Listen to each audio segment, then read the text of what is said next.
Boa tarde a todas e todos,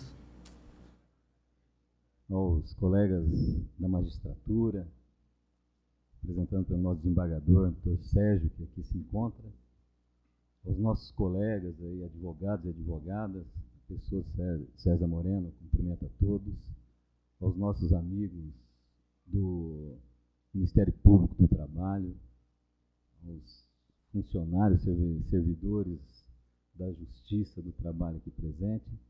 Eu também gostaria de dar boa tarde especial. Provavelmente nós temos aqui alguns acadêmicos de direito, como professor da UEM, da área de prática processual trabalhista, com dúvidas até a cabeça aqui para a gente resolver. Mas eu estou gostando demais desse evento. Eu acho que a gente deveria fazer mais vezes esse encontro dos advogados com a magistratura, porque é muito interessante. Nós aqui, advogados, nós estamos aqui antenados, mas já estamos montando a nossa inicial. E os juízes aqui montando a sua sentença. É um negócio inacreditável, porque deu para perceber praticamente como as coisas vão se conduzir. Bom, na realidade, eu mudei um pouquinho a ideia.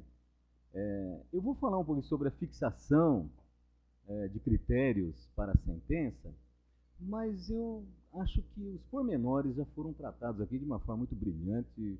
Já estamos aqui bastante bombardeados com um monte de coisas aí que foram apresentadas. Eu me sinto bastante grato de poder dividir a mesa aqui com o juiz Marcos, que é aqui da nossa jurisdição de Maringá, e a gente pode testemunhar o seu empenho. Também podemos testemunhar aí que os embates se dão no plano do processo, os embates se dão nas audiências, mas fora desse campo a gente sempre traz em comum a busca da justiça. Eu acho que isso que é o mais significativo. Eu queria dizer para vocês o seguinte: o curso de Direito, nós temos como objetivo fundamental do curso de Direito, dentre outros, formar um profissional. Mas, talvez a contribuição mais importante do curso de Direito para nós é a capacidade que a gente adquiriu de pesquisar, capacidade que a gente adquiriu de interpretar. Eu acho que isso é muito significativo. Nas aulas que a gente dá, eu tenho alguns alunos meus aqui, eles sabem muito bem disso, os casos que a gente apresenta, ao final tem uma pergunta que é invariável. Doutor, doutora, será que eu tenho algum direito? Essa é uma pergunta que é dirigida a nós, advogados, ou aos operadores do direito, que ela é bastante complexa de você avaliar. Num primeiro momento, se o cliente chega até você porque ele acha que ele tem direito e ele quer que você resolva o seu direito, de um jeito ou de outro. Mas como nós não somos obrigados a saber de tudo, nesse aspecto, mas nós somos obrigados, por aquilo que a instituição de ensino superior nos deu, a capacidade de estudar, de pesquisar, de interpretar e depois voltar para o seu cliente e dizer para ele: olha, aquela sua pergunta, acho que tem direito sim, fundamentado nisso e tal, mas logicamente, como o advogado faz, né? A gente vai defender, vai lutar, vai brigar. Mas você sabe, quem julga é o juiz. Não é? Então essa você já tira de letra, né? Fala: ó, meu filho, nós vamos brigar pra caramba, mas quem julga é o juiz. Então essa situação, que eu acho que é bastante interessante, que é a possibilidade nossa de pesquisar. E o detalhe fundamental que traz é que aquilo que é voltado para nós, advogados principalmente, essa possibilidade que o curso nos deu de pesquisar, nos impõe um seguinte fardo. Nós não podemos ser preguiçosos, nós vamos ter que dar um jeitinho de resolver isso aí.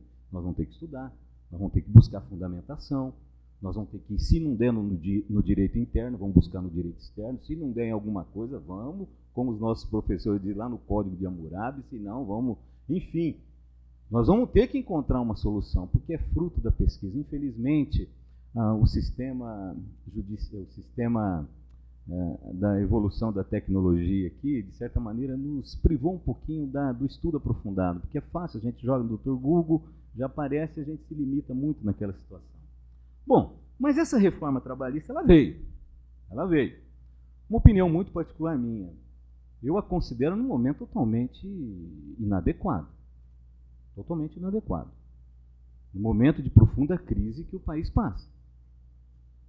Eu acho que uma mudança tão radical nessa circunstância teria que, no mínimo, ter sido precedida de um bom debate. Um debate com toda a sociedade, um diálogo.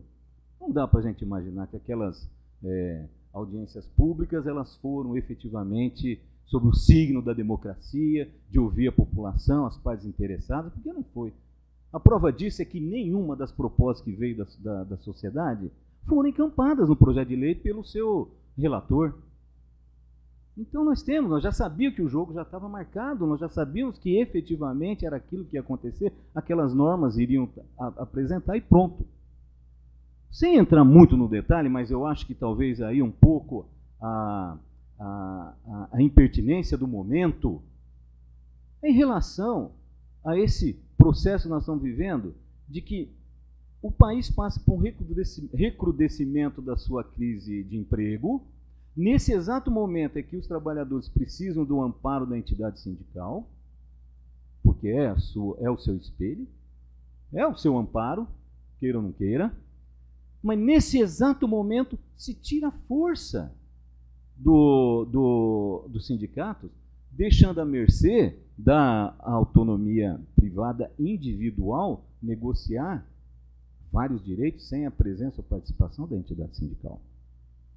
Eu penso que aqui vai padecendo um pouco a importância da reforma trabalhista, porque ela, de certa maneira, ela veio no momento que, a meu modo de interpretar, lógico, salvo melhor juízo, não adequado. Aprovado o PLC, convertido na Lei 13.457, aí sim é que parece que se acordou um pouco. Os debates se acirraram. Ganharam as academias, os sindicatos, as empresas, os fóruns, os tribunais. Aí a gente passou a discutir com mais efetividade. Foi aí que nós, advogados e advogadas, também acabamos entrando nessa discussão. Até então nós não imaginávamos que estava por vir.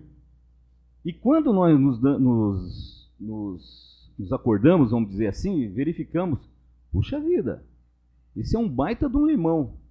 Um limão daqueles bem grande mesmo, que acabou azedando de uma vez por toda a vida dos advogados. Azedou, porque a gente ainda está meio assim atordoado. Dos advogados, e eu também queria dizer que de juízes, representantes do Ministério Público, dos alunos, dos acadêmicos que pensavam em fazer o exame da OAB na área do trabalho, porque agora já não sabe mais. Eu tinha ganhado lá já vários alunos para fazer a prova da OAB na área do trabalho, mas infelizmente agora já... Calma aí, vamos ver como é que vai ficar, né? E eu também acho que, de resto, toda a classe trabalhadora que ela não está esclarecida. Ela não sabe disso. A classe trabalhadora não sabe o que está acontecendo. Procurei, antes mesmo dessa aprovação da lei, me informar melhor. Consultei alguns autores tradicionais, participei de palestras, assisti um monte de vídeo, conferência, jornais, li tudo. E olha, confesso que todos aqueles que se posicionavam com muita cautela, como nós estamos fazendo hoje também. Afinal, muitas alterações se processaram, e diante delas, como ficam diversas regras, por exemplo, de aplicação da norma, como já foi muito bem falado aqui, no tempo, na vigência contidas da nova lei? São efetivamente essas novas regras consonantes com a nossa ordem constitucional? Será? Dúvidas que elas são terríveis e ainda permanecem. Mas eu acho razoável algumas ponderações. Para as regras de direito material, como eu acho que já está mais ou menos batido o martelo, vale a do tempo. Tempo do ato. Para as regras processuais, após a vacatio legis, passa a valer a lei nova, inclusive sobre os processos que eu acredito em andamento.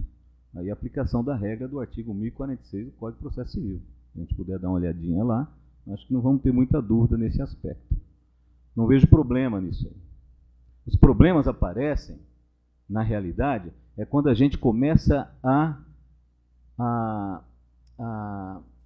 perceber o que efetivamente diz a lei nova. A lei nova. Eu discordo um pouco aqui do eminente magistrado que me antecedeu, meu colega Marcos, sobre o parágrafo 2º do artigo 8º, quando diz lá que as súmulas em jurisprudência podem restringir nem criar obrigações não previstas na lei. Se você fizer uma leitura desse jeito, como está ali, vamos falar o seguinte: num olhar rasante, nós concordamos. Nós concordamos. Agora, só que a nós, que temos que pesquisar, que temos que interpretar, nós não temos o direito do olhar rasante. Nós temos que prospectar. E aí, num olhar mais aprofundado, eu não posso concordar com esse dispositivo. É porque, gente, nós sabemos que nem sempre o enunciado da lei, da norma, consegue expressar os verdadeiros fins sociais a que se destina, ou mesmo garantir as exigências do bem comum. Vocês estão lembrados dessa disposição? Ao aplicar a lei, tem que atender os seus verdadeiros fins sociais, e, além disso, o bem comum. É a nossa antiga lei de introdução ao Código Civil, que virou agora a lei de introdução ao direito brasileiro. Em 2010 houve essa alteração para esse nome. Eu acho que, nesse sentido, é que a lei, ela está ali como algo bruto, que deve ser lapidada. E esse processo de lapidação se dá com os instrumentos que nós chamamos, os instrumentos de interpretação. Por isso que nós somos preparados para pesquisar, interpretar, discutir, dialogar, formular, trazer problemas e buscar soluções. E eu acho que esse ferramental interpretativo deve se ligar, como já está muito bem também aparentemente cristalizado entre nós, e isso eu louvo, deve estar ligado aos princípios constitucionais. Se os princípios do direito do trabalho, não vamos entrar no detalhe, foi agora, de uma certa maneira, colocado, vamos colocar entre aspas, no seu devido lugar, do qual eu também ainda tenho sérias resistências a isso, mas sobre os princípios constitucionais nós não temos dúvida. Os contornos da norma têm que estar com os contornos dos princípios constitucionais. E o Brasil não é uma ilha em si. O Brasil está inserido num mapa mundial, então ele tem relações internacionais, ele se liga com outros Estados-membros, criam leis, regras, que a gente condensa e intitula genericamente de direito internacional. E se você é participante de uma comunidade global, mundial, botou o seu aceite, você não pode simplesmente dizer que não deve ser observada a regra do direito internacional. Quer um exemplo? Nós tivemos recentemente aqui com esse governo que ele queria destruir, abrir a renca lá na Amazônia, que é a possibilidade de você então tirar e ter exploração que não se sabe como das nossas jazidas na Amazônia. Ele criou um decreto, uma forma até autoritária. E qual foi a reação do mundo? Foi enorme. Foi enorme. E foi para todos os fóruns. E agora ele teve que rever. Então nós sabemos que, embora muitos dos organismos, como o OIT, como outras cortes, eventualmente não tenham um poder definitivo de ter um sancionamento imediato, por outro lado, tem um sancionamento moral. Um país que se quer projetar tem que respeitar também os elementos do direito material, do direito internacional. Nós não podemos ir contramão desse direito. Nós temos que estar sempre antenados nessa expectativa. Os princípios, numa linguagem coloquial, todos nós sabemos aí, né, que a gente sempre costuma dizer, são verdades fundantes, não é? E prestam a atividade de interpretação. E efetivamente dão rumo, fundamentam, orientam o processo de interpretação. Os princípios constitucionais, nós sabemos, dividem-se em fundamentais e gerais. Os fundamentais, está lá do artigo 1º ao 4º, só para lembrar alguns, o da dignidade da pessoa humana, o dos valores sociais do trabalho, da construção de uma sociedade livre, justa e solidária, da erradicação da pobreza e redução das desigualdades sociais, da prevalência dos direitos humanos. Só para lembrar alguns.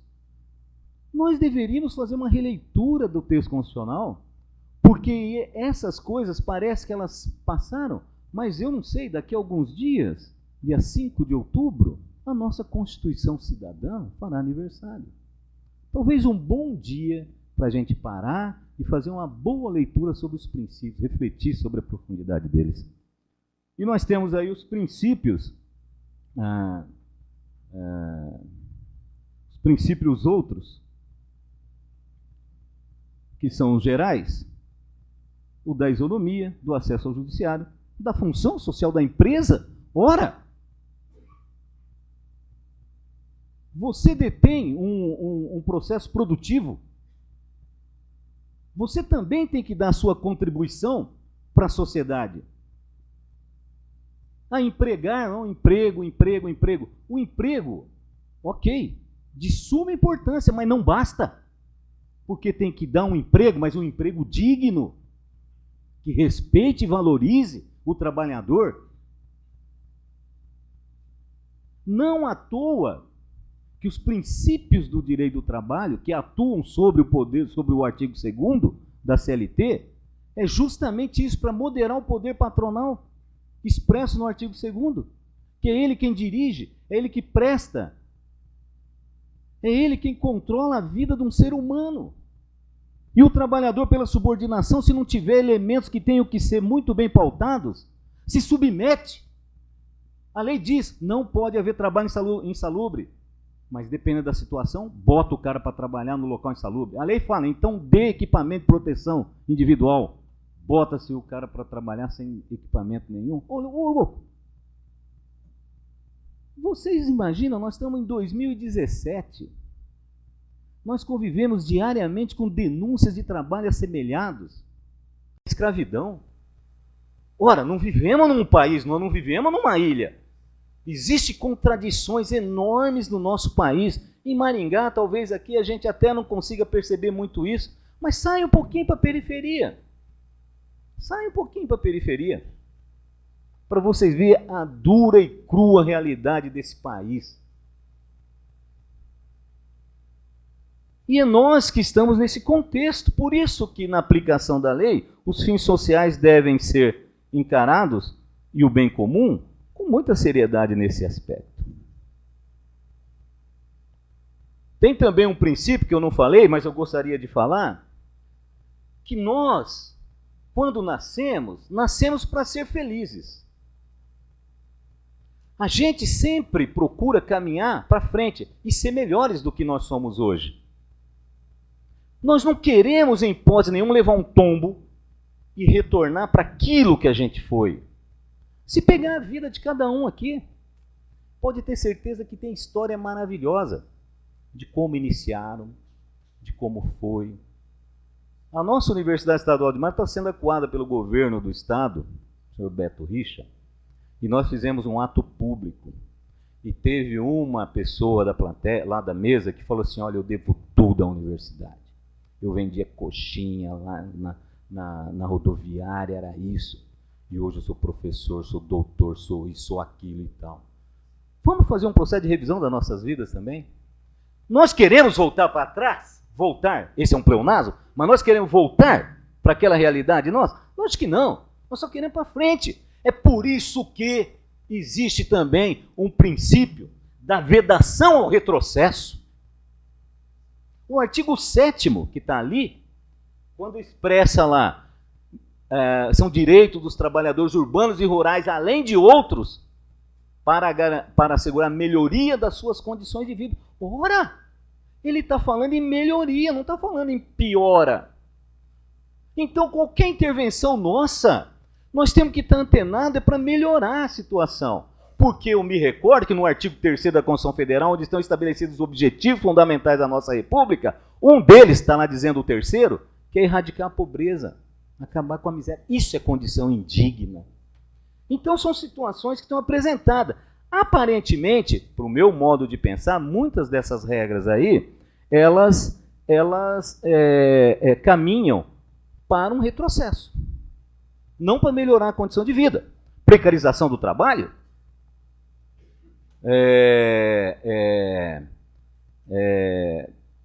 terceirização ampla e restrita para tudo quanto é lado. Ora, qualquer um pode ler, bata lá em qualquer lugar uma pesquisa. Os índices de acidente de trabalho, quem são as maiores vítimas? São justamente os nossos trabalhadores terceirizados. Justamente. Na mesma ponta que faz isso, quem que não vive aqui uma constante? Que você tem um pool de CNPJs, que ora registra em um aqui, registra em outro, registra em outro, registra em outro, e agora a própria lei vem dizer que, peraí, né? A responsabilidade objetiva não é bem assim. Ora, gente, pelo amor de Deus, processo de pejotização, isso é uma realidade, eu estou vivendo. A gente tem isso, cara, claro. Mas dizer que isso, não, agora você vai ser patrão. Mas que patrão? Se eu tenho que cumprir mesmo a jornada de trabalho, tenho que fazer a mesma coisa, se eu não posso sair desse trabalho para ir pescar numa segunda-feira, numa terça-feira, como eu conheço vários amigos meu empresário que faz, uai, eu queria também ter essa possibilidade, viu? Porque tem hora que no escritório a cabeça enche, falei, puxa vida, hein? Eu podia encerrar isso aqui e dar uma pescadinha aí. Mas não posso trabalhar. Mas eu entro aqui na seguinte situação. Eu quero falar, nesse tempo que me resta, sobre o papel, e me desculpem, não é presunção nenhuma, sobre o papel dos juízes e também dos advogados. E aí, quando eu uso juiz e advogado, estou falando dos gêneros, juízes, juízas, advogados, advogadas, deixando muito bem claro nisso. Nessa tarefa para fixar os critérios da sentença. Quem é esse que vai proferir a sentença? É feito de carne e osso? Possui alma? Vive e convive em sociedade? Eu não tenho dúvida.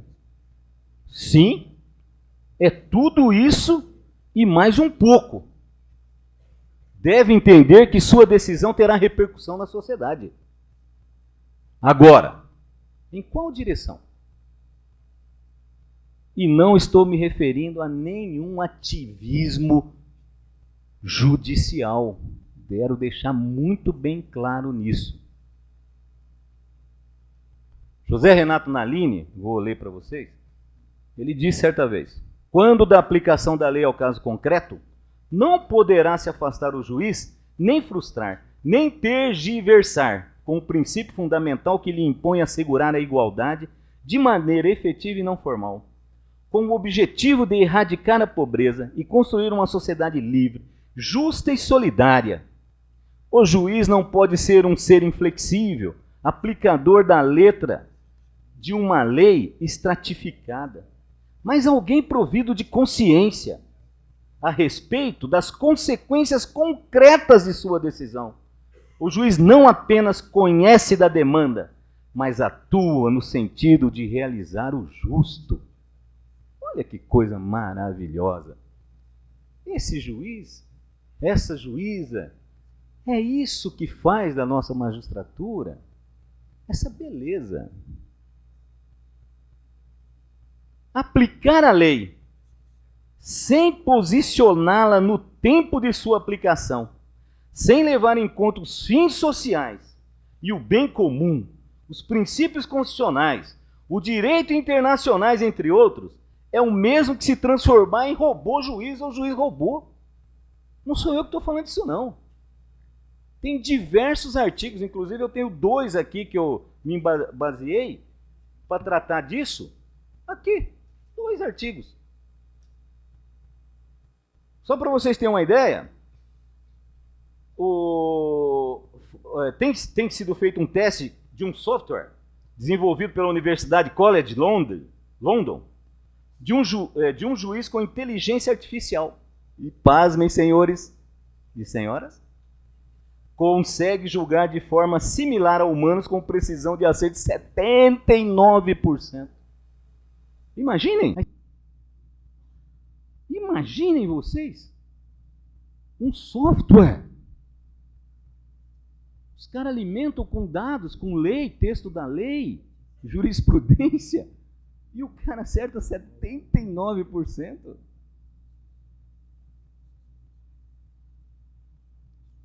Será que chegaremos a isso?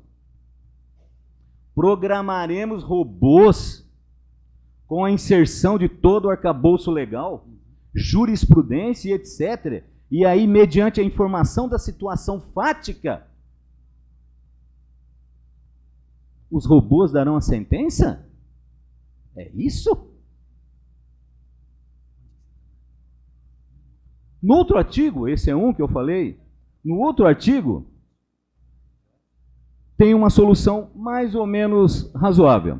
Se defende a possibilidade, contudo, de um tribunal de humanos. Vejam só. Então, a possibilidade, primeiro grau, máquina. Segundo grau, um conselho de humanos, para ver. Não, esse texto que trata aqui é de 2003. Esse é de 2016, 2017. Mas desde 2003. Então, eu quero dizer o seguinte.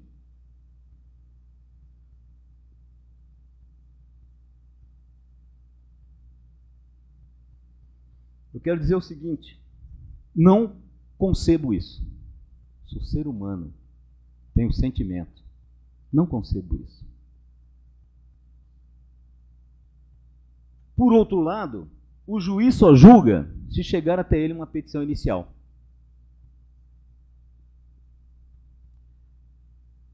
Que é elaborada por um advogado. O advogado. Percebem um pouco?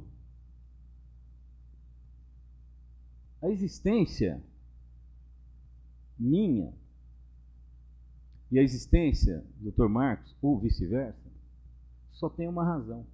É porque nós devemos trabalhar dentro do âmbito da lealdade e da ética nas nossas efetivas funções delimitadas. Mas a gente depende um do outro. Para julgar depende de eu peticionar. Não tem possibilidade de um juiz, entra aqui que eu vou fazer ação para você. Não tem isso. Precisa de um advogado. Então, nós precisamos de entender que no diálogo franco, aberto, acolhedor, respeitando os limites de cada um, nós podemos construir sim uma sentença que pelo menos possa atingir o bem comum e a exigência, quem sabe aí, a exigência no campo social. Aí esse cara que vai peticionar,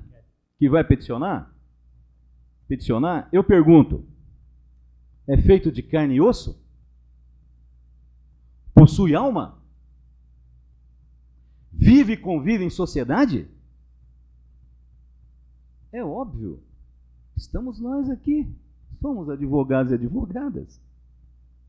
E eu acho que nós também, às vezes, não nos valorizamos como devemos nos valorizar. E eu acho que 5 de outubro a gente deveria realmente ler essa Constituição Federal. E eu digo para você o artigo 133. Talvez a única profissão que foi colocada ali sob o seguinte signo: o advogado é essencial, a administração da justiça e tal. Essencial, gente. Essencial. essencial. E eu acho que nós também temos que tomar esse papel de essencialidade para nós mesmos, que muitas vezes a gente se esquece e acha que a gente deve ir ao reboque. Quantas e quantas jurisprudências foram modificadas pelo denodo trabalho dos colegas advogados e advogadas? Quantas leis foram modificadas e atualizadas por conta do nosso papel? Ao tolher a ação do tribunal, da magistratura, tolhe-se também um pouco a nossa atividade. Porque se nós não pudermos dar uma interpretação diversa do que está na letra seca, o que adianta então? Vamos ser robô. Melhor? Estou encerrando.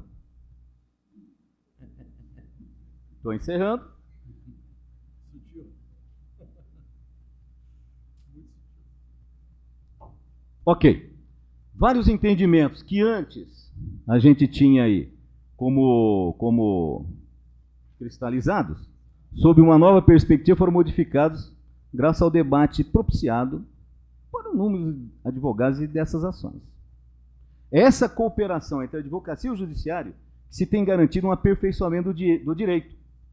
O diálogo deve se dar constantemente, inclusive levando à consideração que um sistema é como o próprio nome diz, tudo se relaciona com tudo, nada é descartado, todos são importantes, todos nós somos importantes nessa engrenagem. Assim, do ponto de vista da estratégia, e aí, principalmente para os nossos colegas, a ser utilizada para a fixação dos critérios de interpretação para a sentença, considero importante aos advogados a inclusão na causa de pedir, além dos fundamentos de direito material, também os fundamentos do direito internacional, princípios constitucionais e, se for o caso, motivação para o controle da constitucionalidade difuso do caso concreto.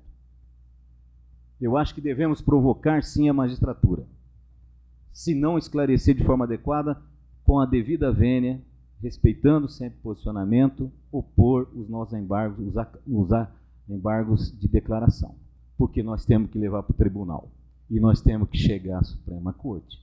Nós vamos ter que brigar. Ainda, promover o diálogo com as outras fontes legislativas, que foi muito bem lembrado aqui. Agora, não existe mais aquele direito processual do trabalho estanque e tal. Deu para notar que praticamente nós estamos seguindo a regra do processo civil. Então, acho que dá para a gente começar também a usar.